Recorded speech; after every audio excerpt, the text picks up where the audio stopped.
ये कहानी एक ऐसे शहर की है जहां पर कभी सूरज नहीं निकलता। इस शहर में हमेशा अंधेरा रहता है। हर रात को 12 बजे इस शहर में रहने वाले हर एक इंसान की यादें पूरी तरह से खत्म हो जाती है। अगली सुबह जब वो उठता है तो उसे पिछला कुछ याद नहीं रहता। साथ ही शहर का पूरा स्ट्रक्चर भी बदल जाता है। Bollywood silver screen presenting dark city. कहानी की शुरुआत में हमें जॉन को दिखाया जाता है जो एक होटल के बाथटब में जागता है। उसे कुछ याद नहीं होता कि वो यहाँ पर कैसे आया या उसका नाम क्या है। दरअसल उसे एमनीजिया की बीमारी है जिसमें इंसान सब कुछ भूल जाता है। जॉन अपने कपड़े पहनने के बाद सूटकेस को चेक करता है जिसमें एक कार्ड होता है जिस पर शेल बीच लिखा है। और अब जॉन को अपने पास्ट के अपने अतीत के कुछ ग्लिम्स याद आते हैं और तभी वहां पर जो फोन होता है वो रिंग होता है। जॉन जब रिसीवर उठाता है तो दूसरी तरफ से एक डॉक्टर उसे बताता है कि एक फेल एक्सपेरिमेंट की वजह से तुम्हारी याददाश्त चली गई और अब कुछ लोग तुम्हें यहाँ पकड़ने के लिए आ रहे हैं जिन्हें स्ट्रेंजर्स कहा जाता है। जॉन जल्द से जल्द होटल से निकलना चाहता है और तभी उसे कमरे में एक डेड बॉडी दिखती है जिसे देखकर जॉन घबरा जाता है। उसे लगता है कि उसे उसी ने मारा है। और अब जब वो लॉबी में जाता है तो वहां पर जितना भी स्टाफ होता है वो सब का सब सो रहा होता है। जॉन को कुछ समझ नहीं आता कि यहाँ पर क्या हो रहा है। और तभी घड़ी में 12 बज जाते हैं और जैसे ही घड़ी में 12 बजते हैं सब के सब जाग जाते हैं। जॉन को कुछ समझ नहीं आता कि ये सब क्या हो रहा है। जॉन होटल से निकल जाता है और अब स्ट्रेंजर्स जो कि होटल में पहुंच चुके हैं वो वहां के स्टाफ से जॉन के बारे में पूछते हैं लेकिन उन्हें उसके बारे में कुछ पता नहीं होता। वहीं जॉन की वाइफ एमा को दिखाया जाता है जो स्टेज पर परफॉर्म कर रही होती है और जब उसकी परफॉर्मेंस खत्म हो जाती है उसकी दोस्त उसे एक डॉक्टर का विजिटिंग कार्ड देती है और बताती है कि यही डॉक्टर तुम्हारे हस्बैंड जॉन का इलाज कर रहे थे, वो तुमसे मिलना चाहते हैं। और अब उस कार्ड को लेकर वो डॉक्टर से मिलने के लिए उनके घर पहुंच जाती है जहां डॉक्टर उसे बताते हैं कि जॉन की याददाश्त जा चुकी है। कुछ ऐसे लोग हैं जो जॉन को नुकसान पहुंचाना चाहते हैं, वो उसका पीछा कर रहे हैं। इसीलिए जॉन से जब भी तुम मिलो तो मुझे इन्फॉर्म करना। वहीं हमें होटल में दिखाया जाता है जहां पर जॉन को डेड बॉडी दिखी थी वहां पर अब पुलिस पहुंच चुकी है। पुलिस की बातों से पता चलता है कि 1 महीने में ये छठा मर्डर है और अब क्योंकि जॉन यहाँ पर था इसीलिए पुलिस को लगता है कि जॉन ही कातिल है। वहीं एमा भी पुलिस स्टेशन पहुंच जाती है क्योंकि वो जॉन के गायब होने की रिपोर्ट लिखवाना चाहती है। लेकिन जब इंस्पेक्टर को पता चलता है कि वो जॉन की वाइफ है तो वो जॉन के बारे में उससे बहुत सारी बातें पूछते हैं लेकिन उसे जॉन के बारे में बहुत कुछ नहीं पता होता, इसीलिए पुलिस उसे छोड़ देती है। वहीं जॉन को दिखाया जाता है जो पूरे शहर में घूम रहा होता है। उसे अपने पास्ट के बारे में बहुत कम बातें याद हैं और अब वो घूमते घूमते शेल बीच के सामने पहुंच जाता है जिसका पोस्ट कार्ड उसने होटल में देखा था। जॉन उसके ऊपर चला जाता है। वहां पर स्ट्रेंजर्स आ जाते हैं जिनके पास टेलीकाइनेसिस की पावर भी है जिससे वो किसी के भी दिमाग को कंट्रोल कर सकते हैं। और जब वो अपनी टेलीकाइनेसिस की पावर को जॉन के ऊपर यूज करते हैं तो उसका जॉन पर कोई असर नहीं होता। पर अब जॉन भी अपनी आंखों से अपने दिमाग से टेलीकाइनेसिस पावर को इस्तेमाल करता है जिससे वो स्ट्रेंजर जो उसके ऊपर टेलीकाइनेसिस कर रहा था वो मारा जाता है। ये देखकर बाकी के स्ट्रेंजर्स और खुद जॉन भी हैरान हो जाते हैं क्योंकि जॉन को नहीं पता था कि उसके अंदर भी कोई पावर है। स्ट्रेंजर्स वहां से निकल जाते हैं जिसके बाद वो अपने बेस में जाते हैं जहां पर जितने भी स्ट्रेंजर्स होते हैं वो सब के सब परेशान होते हैं कि जॉन के पास टेलीकाइनेसिस की पावर कैसे आई। और जल्दी ने समझ में आ जाता है कि जब ये जॉन के ऊपर एक्सपेरिमेंट कर रहे थे और वो एक्सपेरिमेंट फेल हो गया था तो इनकी जो टेलीकाइनेसिस की पावर है वो जॉन के अंदर भी ट्रांसफर हो गई, यानी कि अब वो अपने दिमाग से किसी को भी कंट्रोल कर सकता है। वहीं जॉन जिसे बार बार अपने पास्ट के फ्लैशबैक आ रहे होते हैं वो उन फ्लैशबैक्स में अपने घर को देखता है और अपने घर पहुंच जाता है जहां पर एमा उसे देखकर हैरान हो जाती है क्योंकि वो पिछले 15 दिनों से गायब था। वो जॉन से पूछती है कि तुम 15 दिनों से कहाँ थे। जॉन कहता है कि मुझे कुछ याद नहीं है, मुझे मेरे वॉलेट के अंदर तुम्हारी फोटो और घर का एड्रेस मिला था। तुम्हारी फोटो देखने के बाद मैंने एज्यूम किया कि तुम मेरी वाइफ हो, इसीलिए मैं तुमसे मिलने के लिए आया हूँ। और अब एमा उसे बताती है कि तुम्हारे ऊपर 6 लोगों के मर्डर का इल्जाम है, पुलिस तुम्हें ढूंढ रही है। अब जब ये दोनों के दोनों बातें कर रहे होते हैं तभी वहां पर इंस्पेक्टर आ जाता है जो जॉन को पकड़ने के लिए आया है। लेकिन जॉन यहाँ से भागने में कामयाब हो जाता है। वहीं हमें स्ट्रेंजर्स की एक मीटिंग को दिखाया जाता है, जिस मीटिंग में डॉक्टर भी होते हैं। दरअसल स्ट्रेंजर्स इंसान नहीं बल्कि एलियंस हैं। इनके बीच में सिर्फ एक ही इंसान है और वो है डॉक्टर। और अब स्ट्रेंजर्स का जो लीडर है वो भी यहाँ पर आता है। घड़ी में 12 बज जाते हैं, जिसके बाद वो अपनी मशीन को ट्यून करता है और जैसे वो मशीन को ट्यून करता है, शहर का हर एक इंसान 5 मिनट के लिए सो जाता है। पर इसका जॉन के ऊपर कोई असर नहीं होता। अब भी वो जाग रहा है। वो सोए हुए लोगों को जगाने की कोशिश करता है, लेकिन कोई नहीं जागता। और अब पूरे शहर का जो आर्किटेक्चर होता है वो अपने आप ही बदलना शुरू हो जाता है। पुरानी बिल्डिंग्स गायब होने लगती है और नई बिल्डिंग्स इमर्ज हो रही होती है। स्ट्रेंजर से सब कुछ अपनी मशीन से, अपने दिमाग की पावर से कर रहे होते हैं। साथ ही इनके साथ जो डॉक्टर होता है उसकी मदद से इंसानों के दिमाग की जो मेमोरीज होती है उन्हें बदल रहे होते हैं, ताकि उनकी लोकेशन को भी बदला जा सके। अब अगली सुबह जब उन्हें होश आएगा तो वो एक नई आइडेंटिटी के साथ जिएंगे।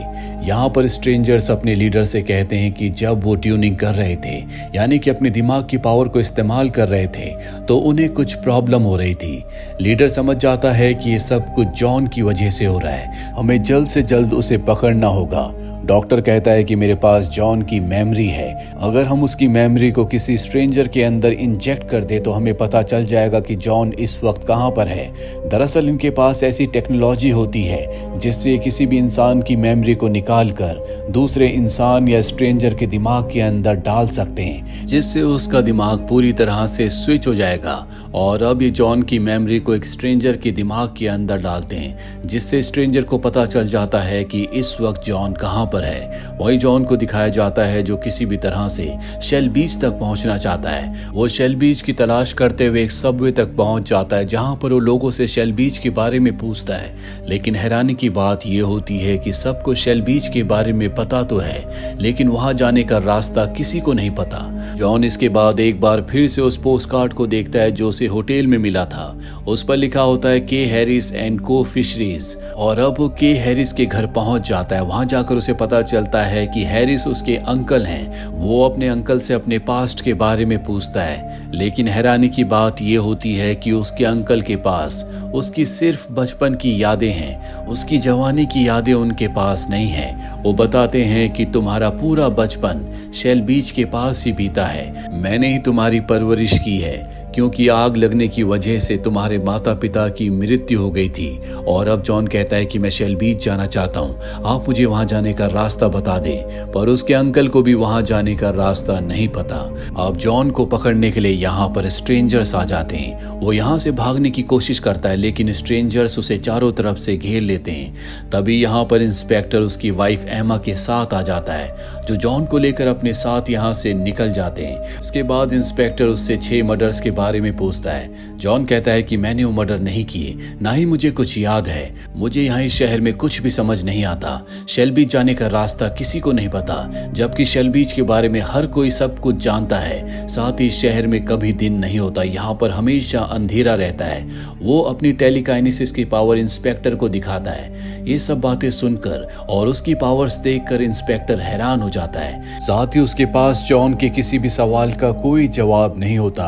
कुछ देर के बाद दिखाया जाता है कि स्ट्रेंजर्स अपनी पावर से हर किसी को सुलाकर पुलिस स्टेशन में जॉन को ढूंढने के लिए आते हैं, लेकिन जॉन और इंस्पेक्टर पहले से वहां से निकल चुके होते हैं। वो दोनों के दोनों डॉक्टर के पास जाते हैं और उसे पकड़कर अपने साथ गाड़ी से वो शेल बीच की तरफ निकल पड़ते हैं। एक जगह पहुंचने के बाद जहां पर एक ब्रिज होना चाहिए था, वो ब्रिज इस वक्त वहां पर नहीं होता, क्योंकि हर रात को 12 बजे के बाद स्ट्रेंजर्स पूरे शहर के आर्किटेक्चर को बदल देते हैं।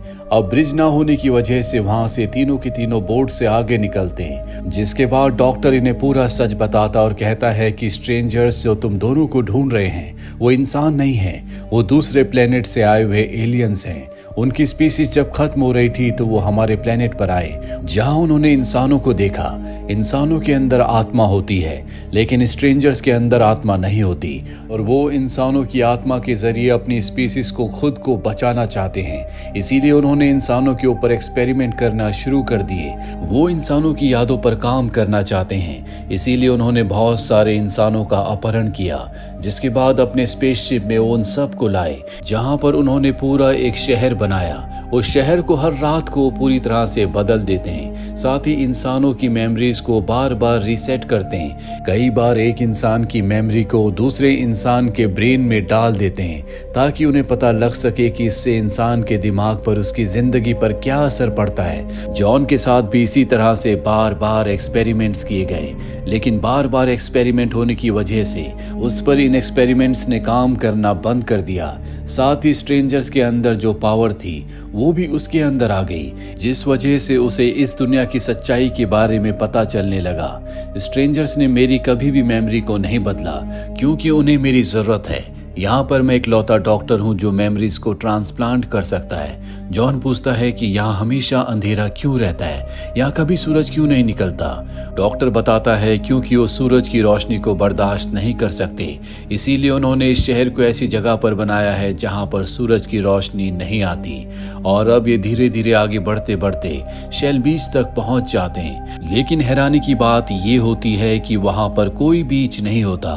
एक दीवार पर शेल बीच का पोस्टर लगा होता है, जिस दीवार को ये तोड़ना शुरू कर देते हैं, और जब दीवार टूट जाती है तो इनकी आंखें फटी की फटी रह जाती है, क्योंकि इनके सामने स्पेस होता है। ये समझ जाते हैं कि ये जो पूरा शहर है वो अर्थ पर नहीं बल्कि एलियंस के यानी कि स्ट्रेंजर्स के स्पेसशिप पर है। इसका मतलब ये है कि ये यहाँ से कभी निकल नहीं सकते। और तभी यहाँ पर स्ट्रेंजर्स आ जाते हैं जिनके पास एमा होती है। वो जॉन से कहते हैं कि तुम अपने आप को हमारे हवाले कर दो, वरना हम तुम्हारी वाइफ एमा को मार देंगे। इंस्पेक्टर ये सुनकर उन पर गोलियां चलाना शुरू कर देता है। वो भी उनके ऊपर हमला करते हैं, जिससे इंस्पेक्टर स्पेसशिप से बाहर चला जाता है और उसकी मृत्यु हो जाती है। वहीं हमें जॉन को दिखाया जाता है जिसे एक चेयर के साथ बांधा हुआ है। उसके सामने सभी स्ट्रेंजर्स होते हैं जो उसे मारना चाहते हैं, क्योंकि उसकी वजह से उनकी पावर्स कम हो रही है। पर इनका जो लीडर होता है वो कहता है कि मेरे पास एक और प्लान है, जिसके बाद वो डॉक्टर को एक इंजेक्शन देता है और कहता है कि इसे जॉन को लगा दो। दरअसल इस इंजेक्शन के लगने के बाद उसकी आत्मा सभी स्ट्रेंजर्स के अंदर चली जाएगी, लेकिन डॉक्टर बड़ी चालाकी से उस इंजेक्शन को बदल देते हैं और जॉन को दूसरा इंजेक्शन लगा देते हैं, जिससे उसकी सारी याददाश्त वापस आ जाती है और उसके अंदर जो टेलीकाइनेसिस की पावर्स थी वो भी दुगनी हो जाती है। और अब जॉन उस पावर से सबके सब स्ट्रेंजर्स के ऊपर हमला करता है, जिससे कई सारे स्ट्रेंजर्स मारे जाते हैं। लेकिन इनके लीडर के अंदर अब भी बहुत पावर है। उसके और जॉन के अंदर इक्वल पावर होती है। ये एक दूसरे का सामना करते हैं। लीडर के पास एक चाकू होता है जिसे वो जॉन की तरफ फेंकता है, लेकिन अब जॉन अपनी पावर से उस चाकू को कंट्रोल करके लीडर के ऊपर वार करता है, जिससे लीडर मारा जाता है। अब वो डॉक्टर से अपनी वाइफ एमा के बारे में पूछता है। डॉक्टर बताता है कि उसकी मेमोरी को रीसेट कर दिया गया है। इसका मतलब ये है कि उसे अपने पास्ट की अब कोई बात याद नहीं है। उसे याद नहीं है कि तुम उसके हस्बैंड हो। ये सुनकर जॉन को बहुत दुख होता है और अब अपनी पावर से वो इस पूरी जगह को वैसे ही बना देता है जैसा असलियत में होना चाहिए था। साथ ही वो यहाँ पर एक ओशियन को भी क्रिएट कर देता है। साथ ही वो स्पेसशिप को ऐसी पोजीशन में ले जाता है जहाँ पर सूरज की रोशनी इस पर पड़ सकती है, यानी कि जिस तरह से अर्थ पर दिन और रात होती है उसी तरह से अब यहाँ पर भी होगी। कुछ दिनों के बाद वो एमा के पास जाता है जो उसे अब नहीं जानती, क्योंकि उसकी सारी की सारी मेमोरीज खत्म हो चुकी है। वो एमा से कहता है कि मैं शेल बीच जाना चाहता हूँ। एमा कहती है कि मुझे भी शेल बीच जाना है और ये दोनों के दोनों शेल बीच के लिए निकल पड़ते हैं। शेल बीच वो जगह है जहाँ पर जॉन ने अपना पूरा बचपन बिताया था। एमा और जॉन की शेल बीच पर बहुत सारी यादें हैं, लेकिन अब एमा के साथ उसे एक नए रिश्ते को बनाना होगा। साथ ही इस पूरी जगह को अब जॉन खुद कंट्रोल करता है, क्योंकि वो यहाँ का सबसे पावरफुल इंसान है।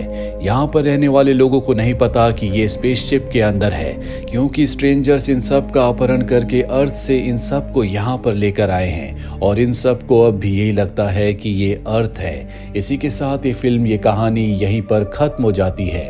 उम्मीद करते हैं कि ये कहानी आपको पसंद आई होगी।